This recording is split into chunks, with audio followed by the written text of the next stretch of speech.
up to the 30, the 20, 10, 5, Torrey Horton back to the end zone. 48-yard play. Guess who? Body up the middle, making another move to the outside. 15, 10, end zone again.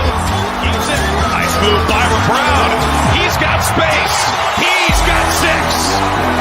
35-yard touchdown for Byron Brown. A record-setting night for the South Florida quarterback. Down so far, a little bit of a high snap. Genty right up the middle. Genty has room. Ashton Genty, give him 6. Second and long. Lagar tries to fit it in. Ramos, it does. Ramos stays up. The Suns offense 4-3 wins. Incredible effort for Ramos. The G5 Hive. All G5, all the time. Welcome to the G5 Hive Live. College football is back, baby, and we are excited to bring you G5 college football coverage that you love each and every week. I am Luke, and I am joined by my co-host, Justice. What's going on, man? A lot to be excited for this week. We got to whet our college football appetite. We had some appetizers, if you will, 4 games yesterday. 3 of those involved G5 teams, and then this week we get a full buffet this week, baby. We got games Thursday, Friday, Saturday, as far as G5 games, and then we got other games I think on Sunday and Monday as well. So yeah, 4 days of college football. So yeah, full buffet, 4 smorgasbord. All right, so yeah, this has been a exciting week. This week on Thursday, August 27th, we will hit our 1-year anniversary from our first ever show. It's been a fun and exciting year so far. That Worker Bee series is great to wrap up. It was a lot of work, but I think you guys all enjoyed it. We have been growing like crazy with followers on X and YouTube subscribers, and we are looking forward to seeing growth here in year 2. We are so very, very close to hitting 400 subscribers by week 1. We're currently sitting at 397. With that being said, if you are watching us on YouTube, please hit that like and subscribe button. And if you're watching us on X, please give us a follow, a like, a retweet. And if this is something you're listening to us in podcast form, please rate and review. All right, well, let's get into our week 1 previews. So we've got some G5 versus P4 matchups. We've got Temple versus Oklahoma Friday night, 7 p.m. Eastern. How do you want to do this, Justice? Do you just want me to run through all of these? Do you want to talk about them a little bit? Obviously, want to talk about. I mean, we could talk about some of them. We can't talk about all of them. No, we could. Temple Oklahoma game. I don't expect much there. Oklahoma to win that game, but yeah. I mean, I don't know. Like maybe we kind of give our thoughts, our odds, if you will, for the G5 team to win. All right. So then next we've got Florida Atlantic at Michigan State Friday night, 7 p.m. Eastern. I'm actually kind of excited for this one. Like, I don't know if Florida Atlantic really has a chance to win this. Michigan State has got a lot of turnover, but I think Florida Atlantic's passing offense could be something to reckon with. So I'll be just kind of interested to watch this, and obviously, who's there in the slot? Things look like based off the spring game, and then things out there week to week. Looks like Hayes will be that slot receiver. So we'll just see what happens in that game there. Then we've got Western Michigan at Wisconsin Friday night, 9 p.m. Eastern. Also will be a fun game to watch. See what this new OC looks like here for Michigan or Western Michigan. Are they able to run the same amount of plays? Do they keep pounding the rock like they did? What Womack, does he get into the end zone? Like, what is he? What is down a year ago? Yeah, what does he look like? And like you said, the OC, like, what's the play calling going to look like? Are they going to run as many? Last year they ran a ton of plays. Are they going to be able to do that here again in week 1 with the new OC? Those are the kind of things I'm looking for. I expect Wisconsin to win this one, but if it's close, I wouldn't be like terribly surprised, but I don't kind of anticipate that right off the bat. Looks like Brett wants us to talk a little bit more about Michigan State versus FAU. Justice, I mean, I kind of gave my thoughts of here's what I'm really looking for is that quarterback wide receiver play. Like I feel like you might see that slot wide receiver get targeted 10, 15 times, maybe even more. What do you think with Florida Atlantic? They got a really good running back. Yeah, they got So CJ Campbell coming over from Florida State. Yeah, I mean, if I was to give odds, I would say, like, I don't know, I might give Florida Atlantic 35% chance to win this game. Michigan State, new coaching staff. They did bring over a lot of the players with that coaching staff, including quarterback Aiden Childs. But, at the end of the day, if Florida Atlantic won this game, I don't know, like, I wouldn't be, like, super shocked. I think Florida Atlantic has some talent. It's going to be like how well I think a key for Florida Atlantic is how well that offensive line kind of shapes up how they look against that Michigan State defense. And so, yeah, I mean, it's definitely a game that kind of has my interest. Michigan, I think some folks, think Michigan State's going to be really bad this year. I don't know that. I mean, I think maybe by Big Ten standards, they're not going to be good. But I don't know they're going to be quite as bad as folks think they're going to be. I really like Aiden Childs. But yeah, I mean, Florida, I think Brett said it's 11.5 points is the spread there for Florida Atlantic. And, I don't know. I think Florida Atlantic could possibly keep it closer than that, right? I think they can keep it under 10 and maybe have a shot to win the game. Absolutely. UConn at Maryland, Saturday at noon Eastern. We'll see what UConn looks like. You got Nick Evers, quarterback from Oklahoma, then goes over to Wisconsin. I don't know if he then moved over to wide receiver technically or not, but he was just kind of all over. Then now he is quarterbacking UConn. So I am kind of excited to see what Evers looks like. Then you've got Darrell Robinson going, high 4-star kid, goes to Charlotte, red shirts there after 4 games, then goes to UConn. So we'll see what that team looks like. That team will be kind of interesting. Maryland, well, I don't know. I don't really know. I was going to say, like, maybe this is a preview of what UConn can do against a Power 4 team when they join the Big 12. Yeah. Not much more to talk about there. There's a couple things. Yeah, Maryland. Who's going to be the starting quarterback? I think it's going to be Billy Edwards, right? I think I heard that. That's what it sounds like. I think he's the starter over MJ Morris. But yeah, that's probably not a game that I'm probably going to be watching. Yeah, I mean, because I'm excited to see what Nick Evers looks like, right? He got all that hype. He never panned out for Oklahoma or Wisconsin, so kind of interested to see what he can do for the UConn Huskies. And then we've got Kent State at Pittsburgh, Saturday at noon Eastern. Not a lot that I'm really looking at this game. I don't know. It's mainly just Pittsburgh. Sean McCray, right? Like, see how McCray looks. It's Pittsburgh that doesn't make me too excited. I don't know. Yeah, well, neither team, right? But necessarily. But I'd be interested to kind of see how Krishawn McCray looks from his injury. When we talked on our Worker Bee series with the student there whose name's escaping me at the moment. But he said that McCray looked great in the spring.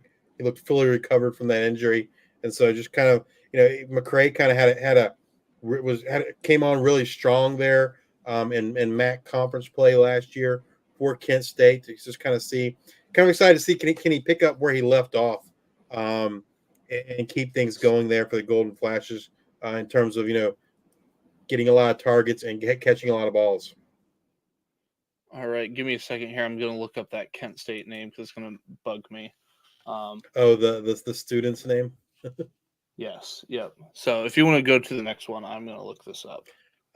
Next up is Akron at Ohio State, Saturday at 3:30 p.m. Eastern. I guess from Akron, you're kind of looking to see how Ben Finley looks. Receivers, keep an eye on Alex Adams fully healthy. Adrian Norton playing out of the slot, someone that's got a lot of buzz. They bring in Jordan Simmons at the running back position. I don't know that, they're playing Ohio State, right? And so I don't know that you're going to be able to glean a whole lot from that, but definitely kind of interested in those receivers to kind of see if is Adams healthy and is Adrian Norton kind of taking over there as the wide receiver one for the Zips. All right. Also, something to keep an eye on, Kent State slipped my mind. Kai Thomas, running back from Minnesota, then had to sit out a year and then come. So that'll be kind of an interesting one to watch there, because you got a guy with P5, P4 experience under his belt. And then what's the spread on the Ohio State game, Billy? I don't know off the top of my head, but my gut says yes. The Buckeyes will cover. And then it was Gabe Kalora. That's right, Gabe Kalora. I think he was the sports director for their student run newspaper media there. And so yep. Shout out to Gabe. So it's 50 points. Yeah, I mean, I think Ohio State, it's a lot of points, but I think Ohio State can cover. Ohio State has aspirations of making that playoff, right? And so you're not going to, if you have those aspirations, you're going to be wanting to score early and often. And so I think Ohio State will probably cover. I think that again, we're not a a P4 podcast, but I'm excited, or I'm interested, I guess maybe is a better way to say it is kind of how that offense looks under Chip Kelly, and then how Howard looks, how the split is between Quinshawn and Travion Henderson, and do we see Devin Brown or any of the other quarterbacks in this game once it kind of gets out of control, or are they just going to leave Howard in the whole time? I don't know. Interesting things we can see out of Ohio State here in week 1. Again, we are G5, but I do not think we see Devin Brown. I do not believe that we'll see him on the field this year. # per sources. Let's see here. We left off Colorado State at Texas, Saturday, 3:30 p.m. Eastern. I'm actually really excited for this one. Colorado State, I don't know. I just feel like they're taking that next step this year into that offense, and they're going to be slinging the ball around. Granted, Texas is coming off they're in the bottom or the top 4 there this last year, one play away from making it to the national championship game. That team will be interesting, but I don't expect Colorado State to win this game, but I expect them to put up a fight. Yeah, I think so, but I think Texas is going to be too talented for them. Colorado State, I guess I'd be interested to see kind of who steps up at running back. Is it going to be Justin Marshall, who I think everyone expects it to be? But they have some other talented running backs there. They have Johnson, Jacoby Johnson, Avery Morrow's still there, Damian Henderson, the highly regarded freshman from a year ago. So kind of interested to see who steps up there running back for Colorado State. And then, wide receiver 2 behind Torrey Horton.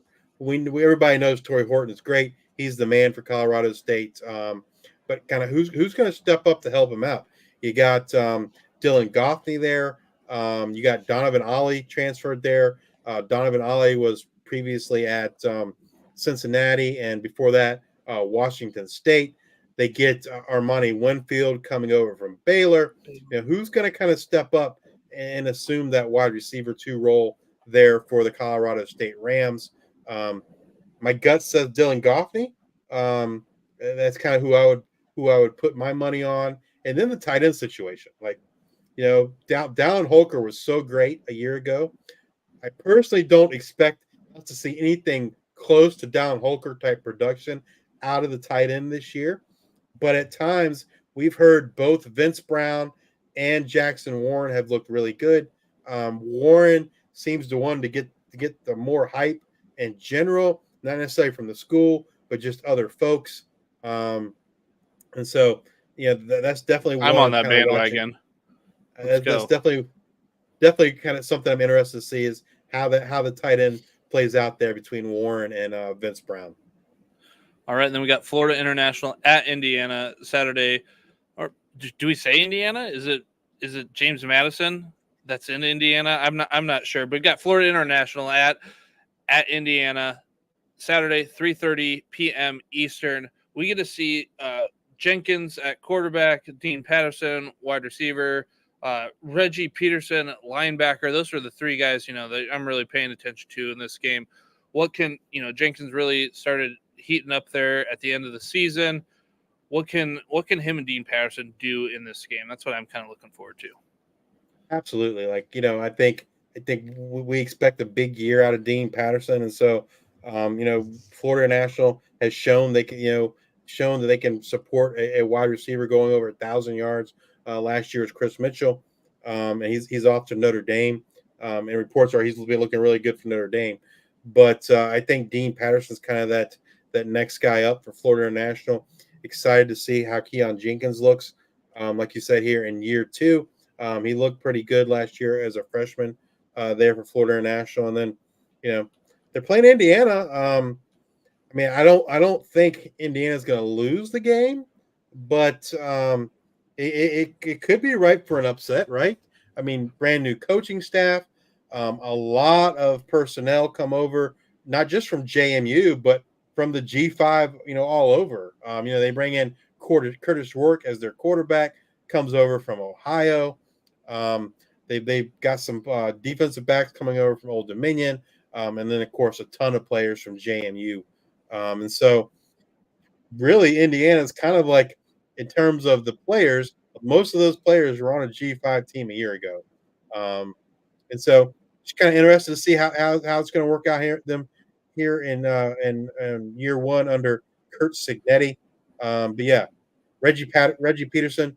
I think he's going to have a huge year at linebacker for the Golden Panthers, and excited to see what Jenkins and Patterson can get going here in Week 1 against the Hoosiers.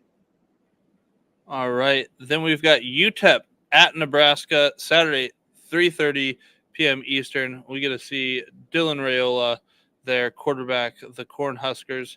UTEP. Again, one of those teams I want to like this year, just maybe a year too early. You got Jaden Smith, you got Trey Goodman, you got Jackson. Pretty much Austin P. That's what it's going to be there for UTEP. So Scotty, is it Waldron? Is that who Scotty it is? Walden. Walden brings a lot of excitement and passion. I am excited to see how this team does in this game against Nebraska. UTEP's going to want to move the ball quick. They're going to snap the ball a lot. That's something that is going to be different this year as opposed to kind of this slow pace game. But yeah, I am excited. UTEP going to have one of the few offenses, I believe, this year that's really going to have that bell cow running back where you might see them get 20 to 35 touches a game.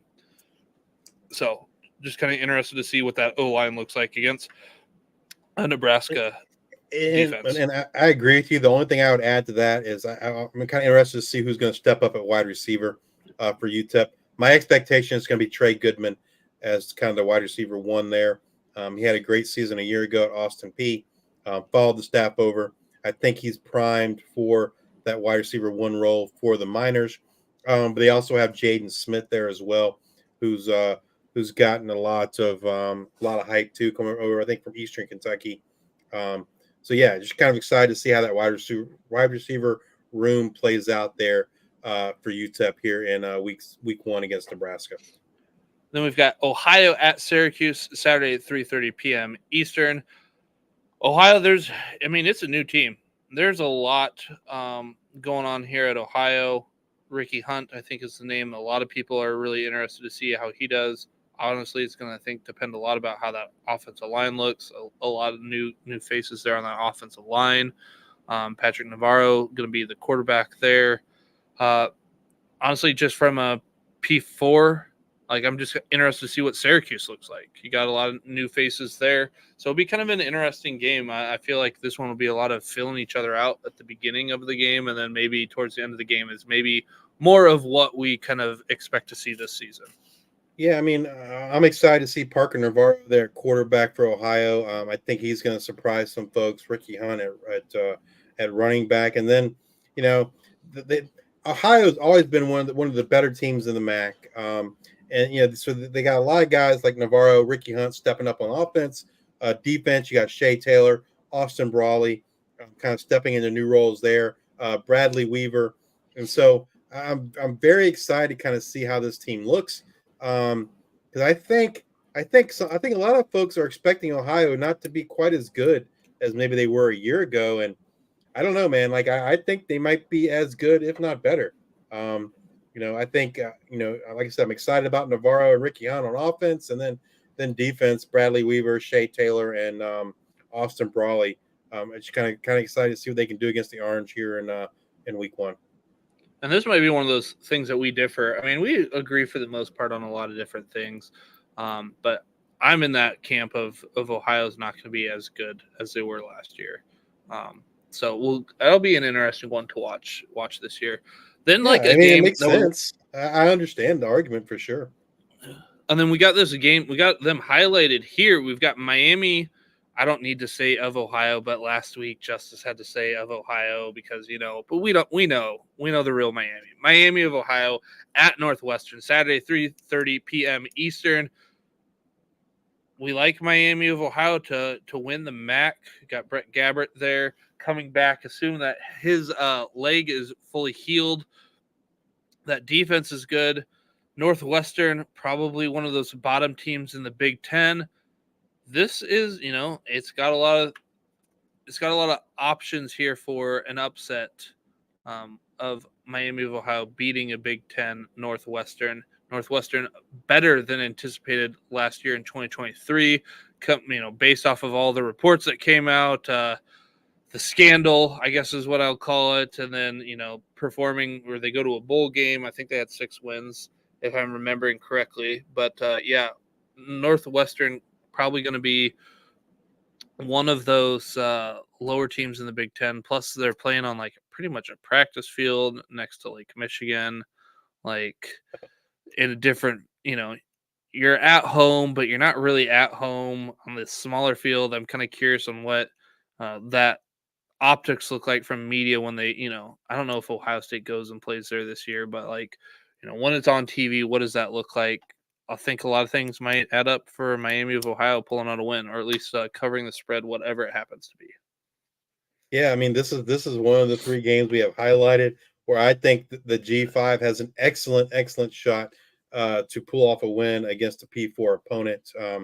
Miami, the favorites in the MAC, like you said, Brett Gabbert returns. I guess I'm kind of excited to kind of see who's going to be that wide receiver that steps up for Miami.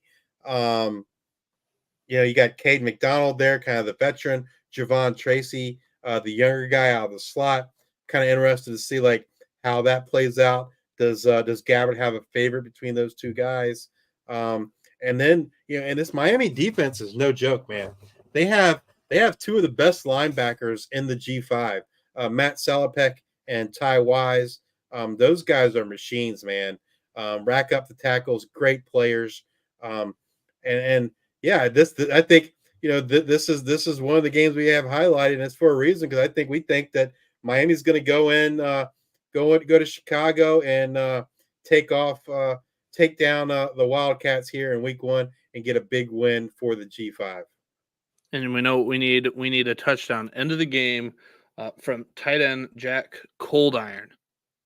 That'll be a way to end the game. Cold Iron, great name here, all name team. Absolutely. He's someone I'm excited to see too, man. Like when we talked to Jack Smelzinger on our Worker Bee series, he commented that like Cold Iron was one of the best players on the team.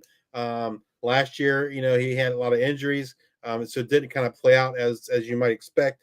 But looking for big things out of Jack Cold Iron here in 2024.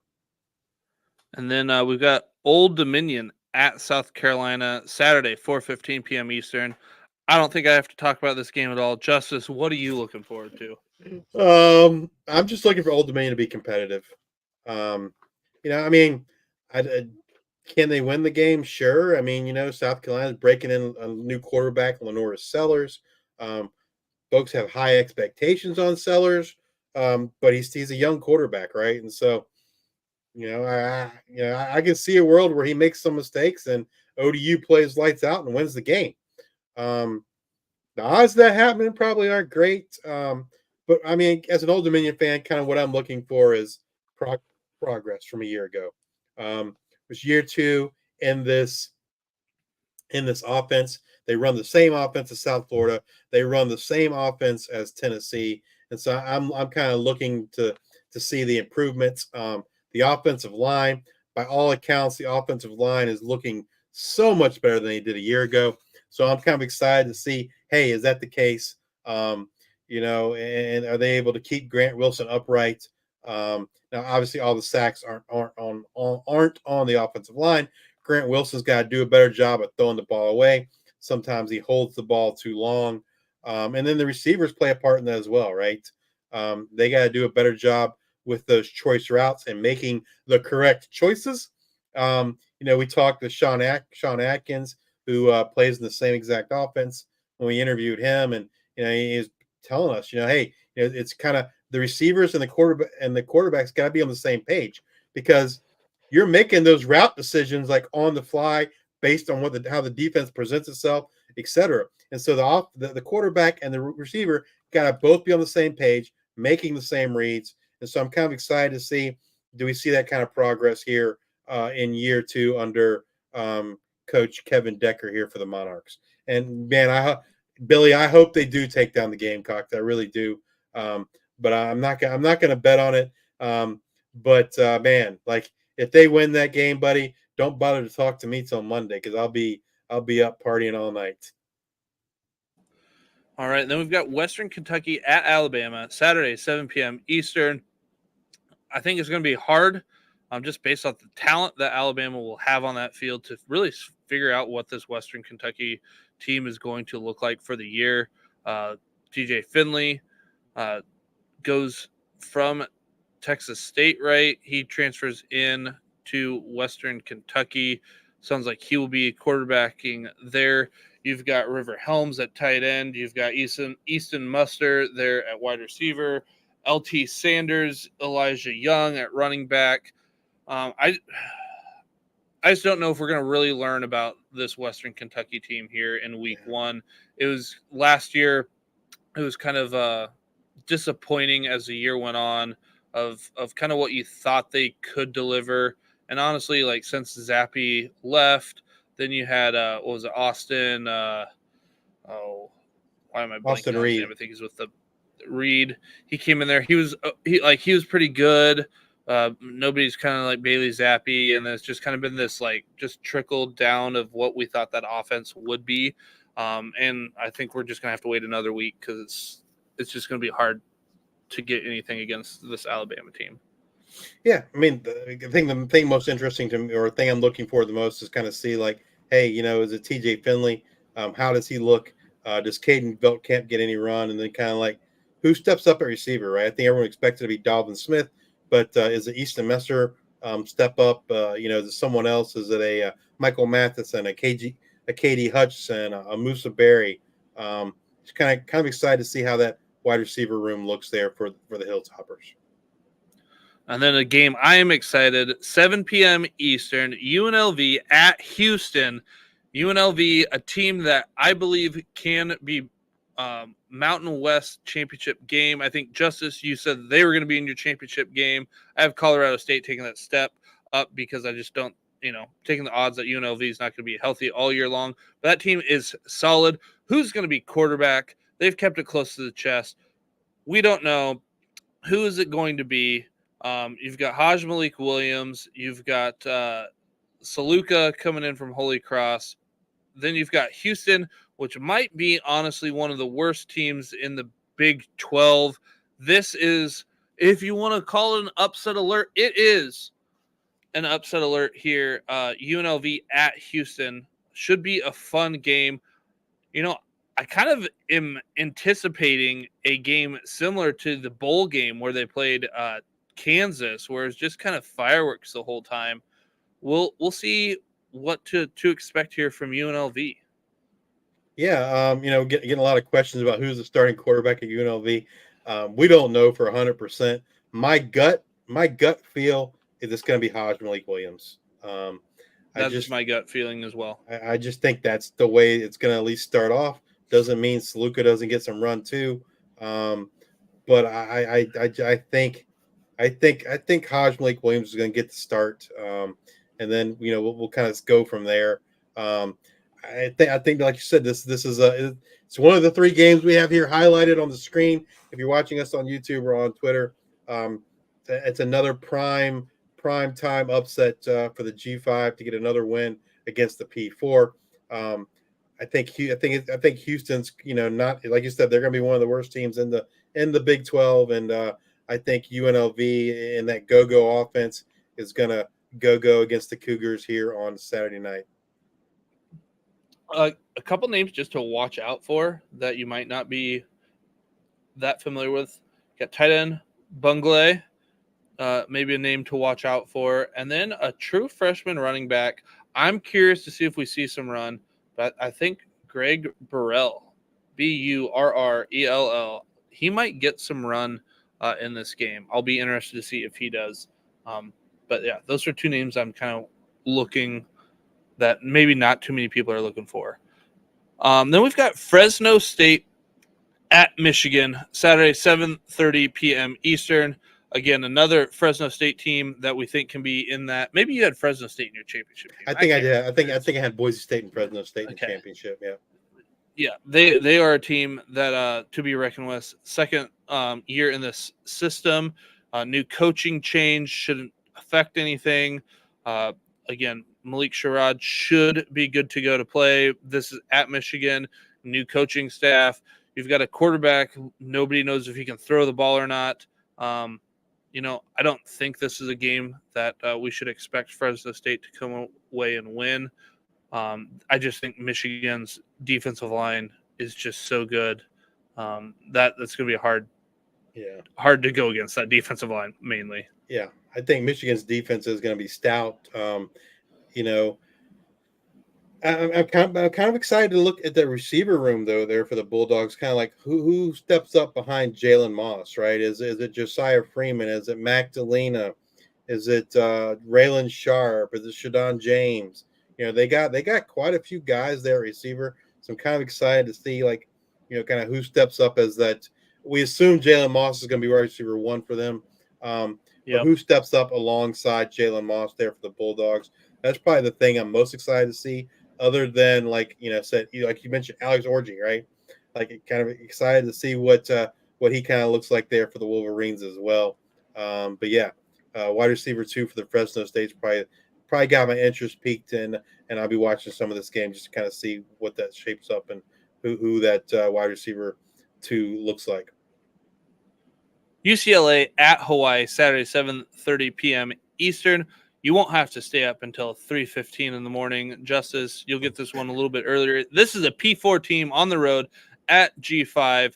UCLA just has a tough defense each and every year. You got, why am I blanking on his name? Blenemy? Is that who Eric it was? Bieniemy. Eric Bieniemy, the new OC. Comes over as the new OC. You've got new head coach there at UCLA with the epic Big Ten Media Day quote of, we're excited for football. We're in LA next to USC. We're in LA. Yeah. So we will see how this one goes. If Hawaii plays like they played against Delaware State, they will not win this game. UCLA, I'm not really expecting a whole bunch out of that offense, to be completely honest. I think it's mainly going to be led by the defense. But we'll see if Hawaii can move the ball.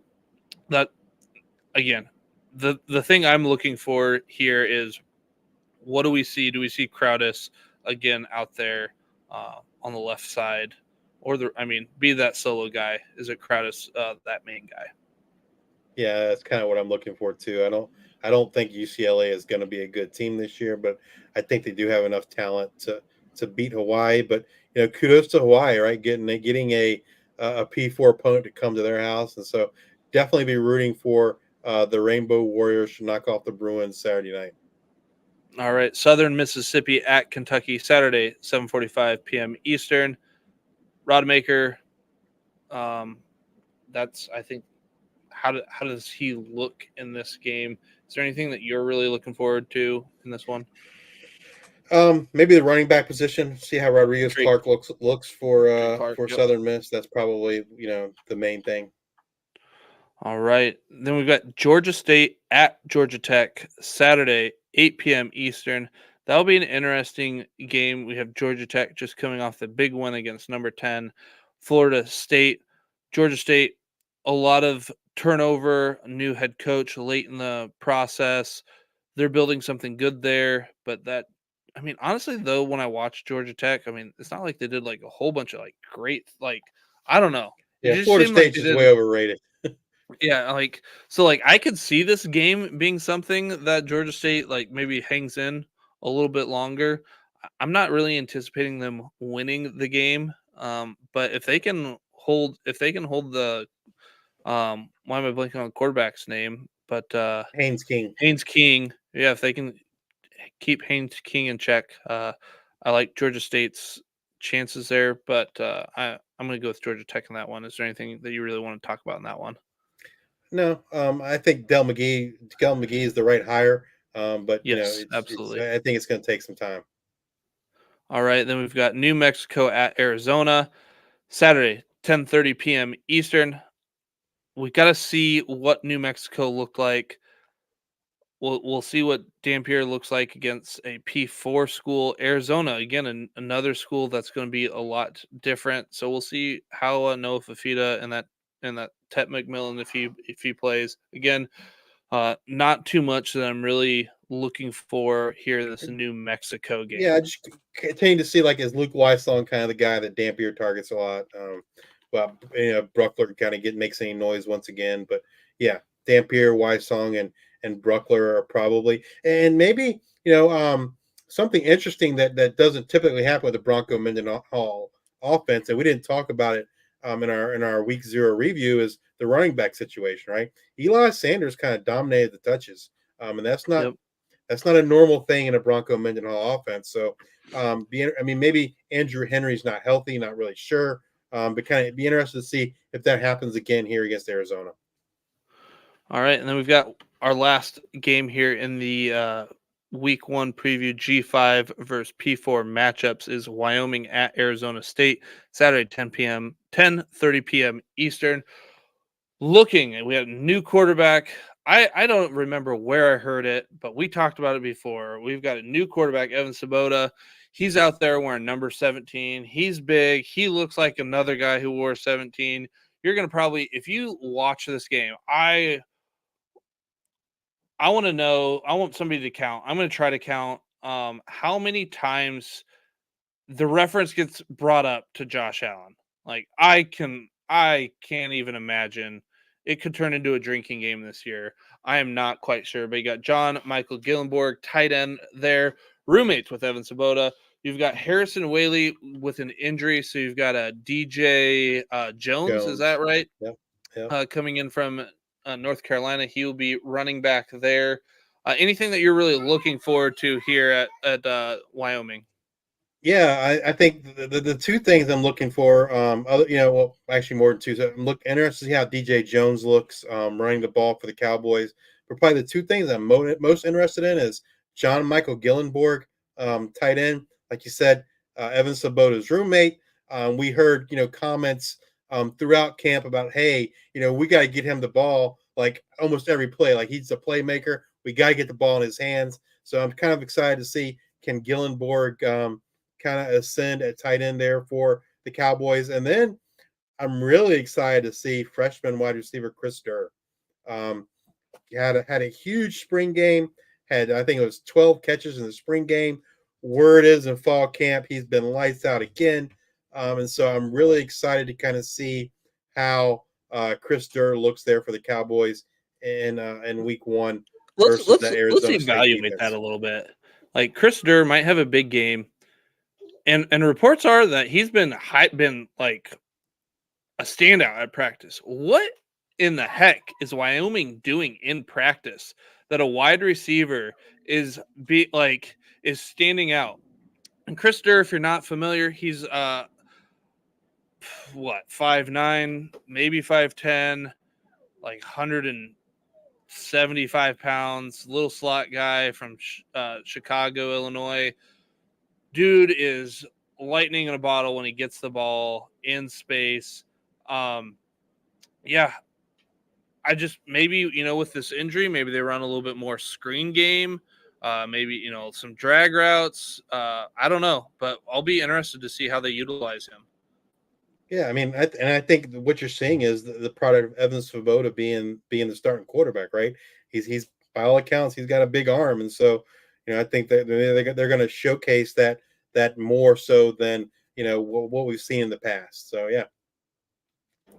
All right, that does it for our G5 versus P4 matchups.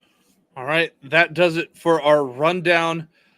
Wow, we are excited for week 1. We love your comments through Twitter, through YouTube, because Justice and I, we're the top, we're the pretty faces that you guys are hearing.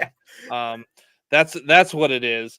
But honestly, your guys' comments help make the show. You guys are just just as much a part of the show as we are. We got 117 people watching us on X live. We want these comments. We want to interact. We want you guys to feel like you're just as much of the show as we are.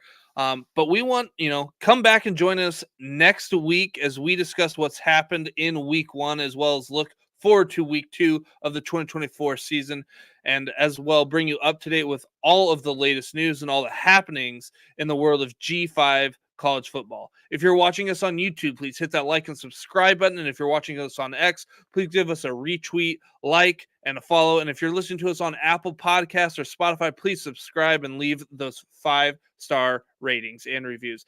Thank you all for your support. And until the next time, we are the G5 Hive.